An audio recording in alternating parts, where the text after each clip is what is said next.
It was on a Tuesday morning when I decided to give the old restaurant one last try. When I walked in through the front entrance, I immediately noticed that the crowd was much smaller, unlike it had been not long ago when everyone from here to Timbuktu would pack it in to have breakfast. Mr. Mendoza was sitting in the far left-hand corner, slowly sipping his coffee with a grimace on his face. "Mr. Mendoza," I said, waving over to him. "Pete, have you seen Mr. Sosa around?" I asked him. "No, not since that day he left here upset. I guess the old boy's gone for good from here. Why? Did you need to ask him something?" "Oh no, I just wanted to see how he was doing was all. I know he has a bad heart, and I just wanted to see how he was doing." "Hey Pete, Pete!" I looked around at the tables to see who was yelling my name. It was Johnny with his wife Loopy. "Hey, Johnny, Loopy, how have you guys been doing?" I asked, walking over to them. "Fine, check out the baby, man," he said, pulling a little blue sheet back from a small plastic gray cradle. "He's beautiful," I said. "He looks like his mother, born on Christmas Day too. Just like we thought he would be," Johnny said. "Mind if I sit?" "No, go right ahead."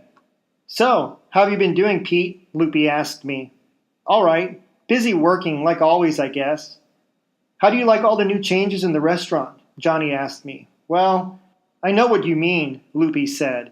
"Everyone's unhappy since Arnold's wife took over. That woman just doesn't understand how things are run. I mean, this is Cananea, not Mexico. We do things differently here. I mean, we're Hispanics, not Mexicans after all. You'd think she'd understand that. Maybe she's just too old and has forgotten things like that. I don't know." I was about to speak when the baby started to cry. "Shh," Johnny said. "Boy, he sure is pretty."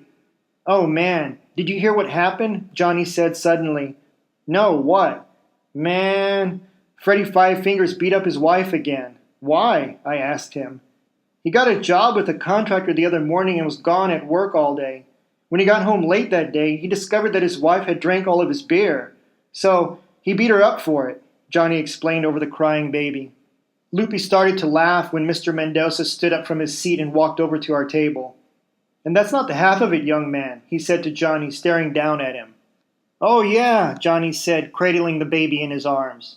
"Shh, shh, quiet little Noah.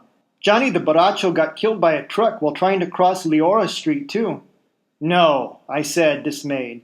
"Yes, I guess Johnny the Borracho had one too many bottles and bam, one night no more. Life is like that sometimes, you know, Pete," Mr. Mendoza said, smiling down at me. "Yes, I know, Mr. M." "That is a beautiful baby, John. You and Loopy are very lucky parents.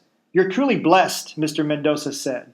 "Thank you. We named him after his godfather, Juan Reyna's brother, Noah." "Oh, so how's the coffee here, Mr. M?" I asked him jokingly. He gave me a wry smile and said, "As sweet as a banana tree growing the richest bananas in Cananea." When the waitress came up to our table to take our order, Mr. Mendoza handed her his cup, excused himself, and walked out the door.